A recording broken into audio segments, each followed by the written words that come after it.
Hello everyone. Today we are releasing our first propaganda video and we are going to talk about a very interesting phenomena that we see in the Bollywood movies recently, which is the rise of the anti-hero protagonist.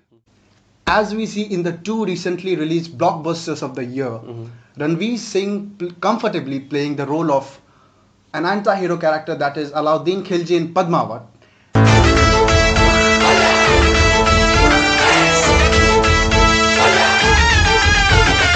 and Ranbir Kapoor playing the role of Sanjay Dutt in the recent blockbuster Sanju.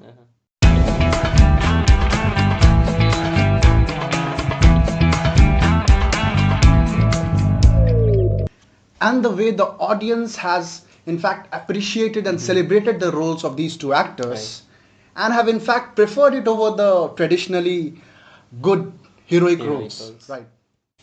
So, Mr. Nayak, how do you define an anti-hero?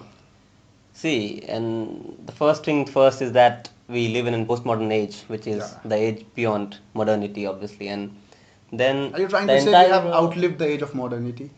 yeah, obviously, I would say that the people have moved beyond modernity now, and the anti-hero is obviously different from the conventional villain which you used to see Of course. in all the movies from Hollywood to Bollywood. See, the clear line of distinction will obviously be the kind of power the villainous character holds in a film to set the narrative for the entire movie. And this has obviously changed. The kind of space that the director has allowed these postmodern anti-heroes has allowed them to set their own moral narratives. Of course. So, Mr. Nayak, I would be interested in exploring why is the audience in fact celebrating and appreciating the role of these anti-heroes over the traditionally good guy. I mean, when I was watching Padmavat in the cinema, I saw how people were hooting the character of the good guy that was played by Shahid Kapoor as Rawal Ratan Singh. And at the same time, they were enjoying the character of Ranveer Singh as Alauddin Khilji. What is this phenomena? How do you define this? Well, Mr. Afaq, what you're trying to explore is, in fact, the expression of a very delicate dynamics at work. The reason at play, I would say, here is how close the anti-hero has come to reality itself. People are able to relate to the kind of real human vulnerable side that the anti-hero endorses.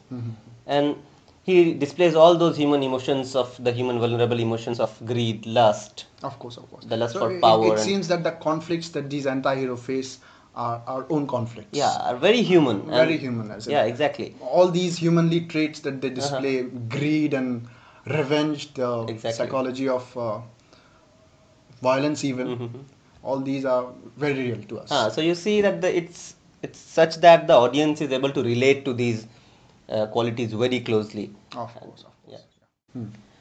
The other reason I would say is the unpredictability which this character expresses. Yeah. It's completely unpredictable what the next move of this character is going to be. In the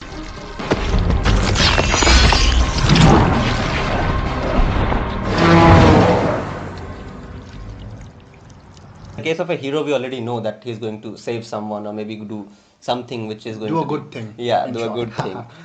So this is what excites people about the anti-hero, and Like the role that Joker plays in Dark Knight. exactly, and that is why such celebrated reception. Yeah, exactly. Well, Mr. Afaq, let's try and understand these dynamics.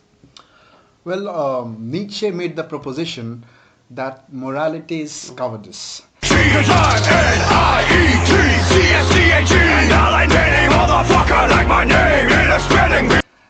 In a more elaborated sense, it would mean that many a times it happens that we do not perform a particular act that is held conventionally bad, not because we are moral, but because we are afraid to do that thing.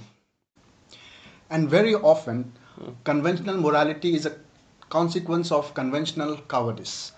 And the problem with conventional cowardice is that it's not sufficient a lot of times to solve the bigger problems of life that would otherwise demand from us to become monsters. You know what I'm trying to say?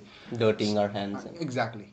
So that is what Nietzsche meant when he said we need to move beyond the binary, the modern binary of good and evil. Alright.